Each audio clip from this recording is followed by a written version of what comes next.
Students, हम आपको भाग विधि से मासा कैसे निकालते हैं वो तरीका सिखाने वाले हैं। तो चलिए आप लोग ध्यान से देखिए।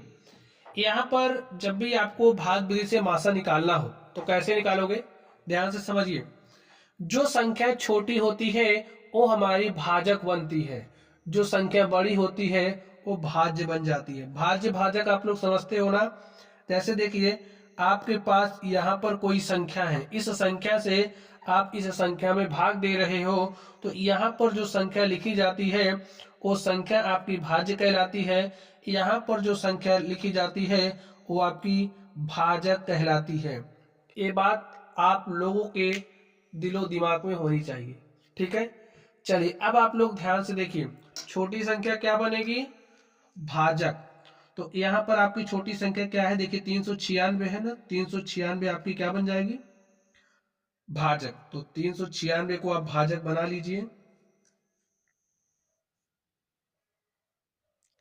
चलिए यहाँ पर हो गया 396, यहाँ पर क्या लिखोगे, 576। अब आप 396 से 576 में भाग दीजिए। देखिए कितनी बार जाएगा, एक बार जाएगा।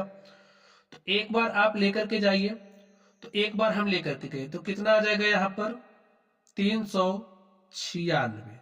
चलिए सॉल्व करिए। 6 में से 6 घटाओगे 0 आएगा।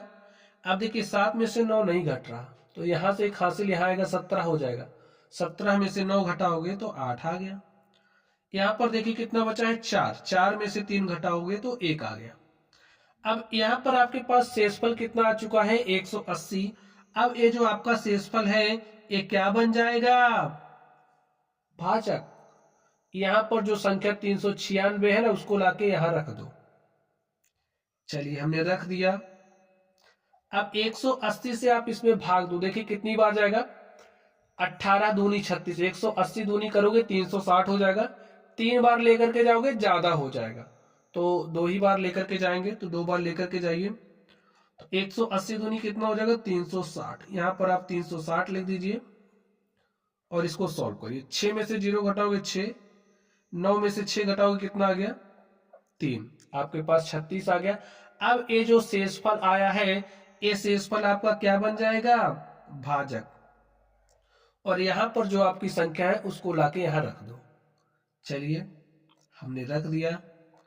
चलिए अब आप 36 से 180 में भाग दीजिए, कितनी बार जाएगा, देखिए 36 पंचे कितना होता है, 180।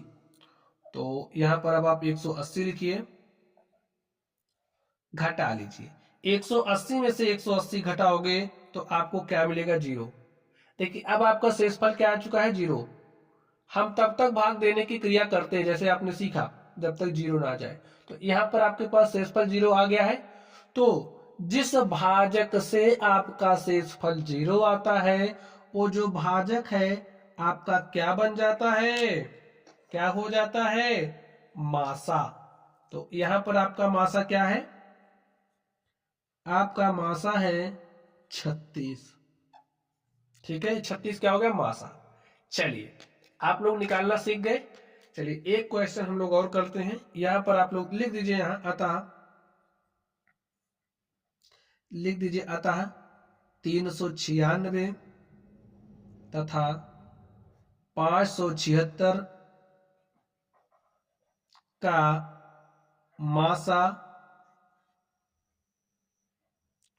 मासा मासा का मतलब क्या होता है, महत्तम समापवर्तक। ठीक है, जो आपका मासा, इसे HCF हाईएस्ट कॉमन फैक्टर भी कहते हैं।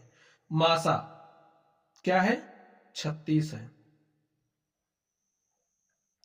ये जो भाग विधि स्टूडेंट कब आप प्रयोग करोगे, जब आपको बड़ी बड़ी संख्या दी गई हो। ठीक है, चलिए आगे आप ध्यान से देखिए। छोटी संख्या के लिए भी कर सकते हो, बड़ी संख्या के लिए करोगे तो जल्दी निकलेगी। ठीक है, आप लोग ध्यान से देखिए। यहां पर संख्या 120 और 125। तो भाग विधि से क्या करना है, आपको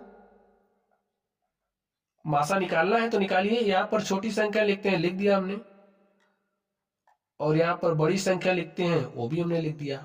अब 120 से भाग देना है 125 में, तो कितनी बार जा रहा है, एक बार। तो 120 एक के 120 लिख दीजिए, घटाइए, 5 आ गया। आगे ध्यान से देखिए, अब ये 5, देखिए 2 में से 2 घटाओगे 0, 1 में से 1 घटाओगे 0।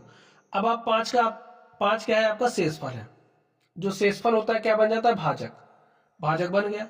ये जो 120 है उसको लाके यहां रख दो, जी रख दिया हमने।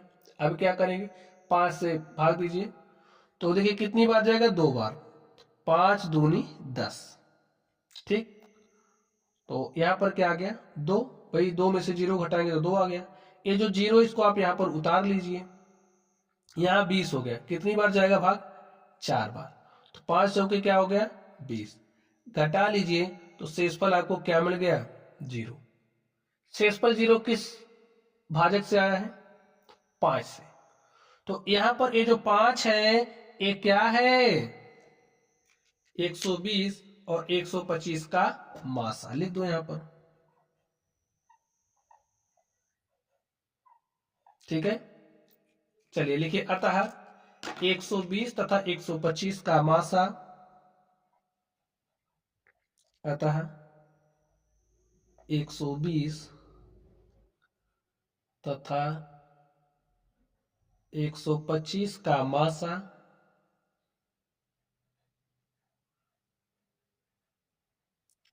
5 है। तो प्यारे साथियों, हमने आपको भाग विधि से मासा कैसे निकालते हैं ये सिखाया। तो चलिए आप लोग पढ़ते रहिए। अगर आप लोगों को कोई डाउट हो, कोई समस्या हो, किसी टॉपिक में कोई प्रॉब्लम आ रही हो, तो आप लोग टॉपिक भेजना, वीडियो मैं आपको दूंगा। तो चलिए आप लोग पढ़ते रहिए। Thank you.